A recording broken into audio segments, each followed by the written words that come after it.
I was wrong when I said that me and Rufus being near each other all the time would make people tease both of us twice as much.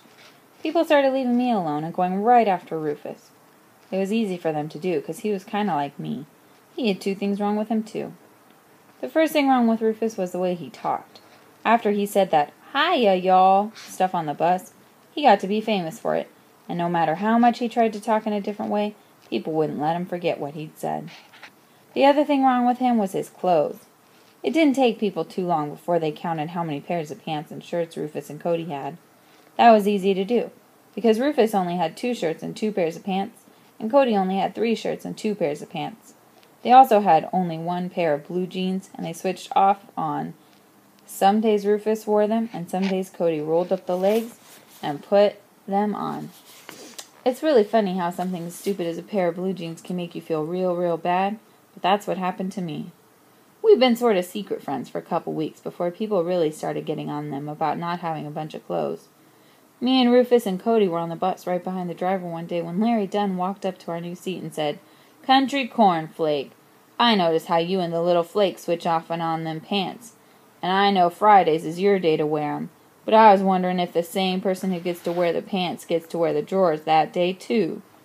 Of course, the whole bus started laughing and hollering.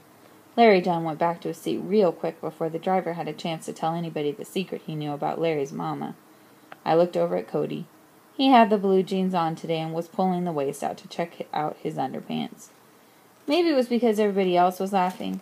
Maybe it was because Cody had such a strange look on his face while he peeked at his underpants. Maybe it was because I was glad Larry hadn't jumped on me. But whatever the reason was, I cracked up too. Rufus shot a look at me. His face never changed, but I knew right away. I'd done something wrong. I tried to squeeze the rest of my laugh down. Things got real strange. Instead of Rufus jabbering away at me a mile a minute in school, he scooted around in his seat so all I could do was see his back. He didn't follow me out to the playground either, and he acted like he didn't want my sandwiches anymore. Ever since Mama had met Rufus and I told her about sharing my sandwiches with him, she had been giving me 4 sandwiches and 3 apples for lunch. When I saw him and Cody weren't going to come under the swing at lunchtime, I set the bag with their sandwiches and apples in it on the swing set.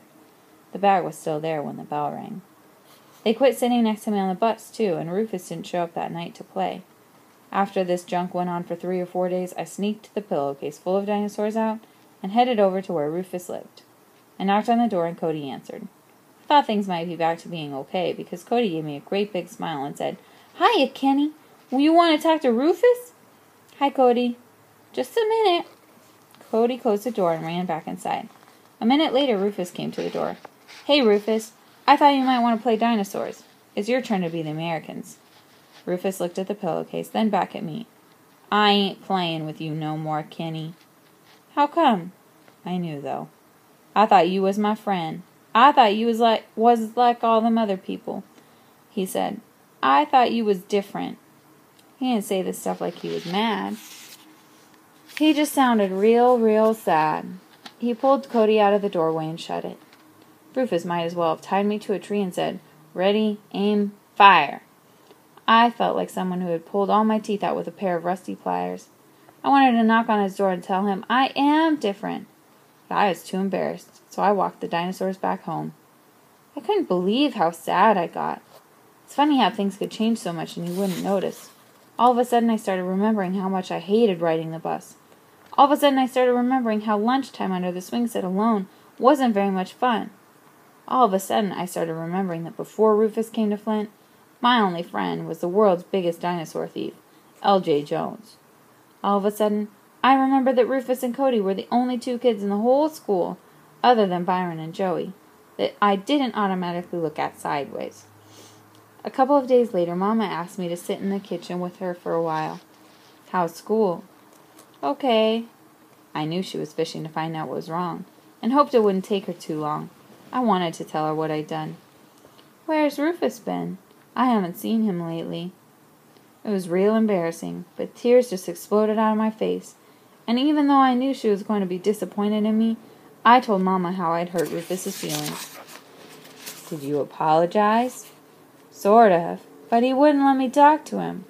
"Well, give him some time, then try again." "Yes, Mama." The next day after school, when the bus pulled up at Rufus's stop, Mama was standing there. When Rufus and Cody got off, they said, "Hi, Mrs. Watson," and gave her their big smiles. The three of them walked toward Rufus's house. Mama put her hand on Rufus's head while they walked. Mama didn't say anything when she got home, and I didn't ask her, but I kept my eye on the clock. At exactly 5:30 there was a knock, and I knew who it was, and I knew what I had to do. Mama and Joey were in the living room, and when they heard the knock, everything there got real quiet. Rufus and Cody were standing on the porch smiling a mile a minute. I said, "Rufus, I'm sorry." He said, "That's okay."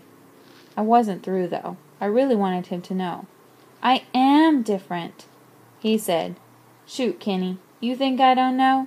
Why you think I came back? But remember, you said it's my turn to be the Americans."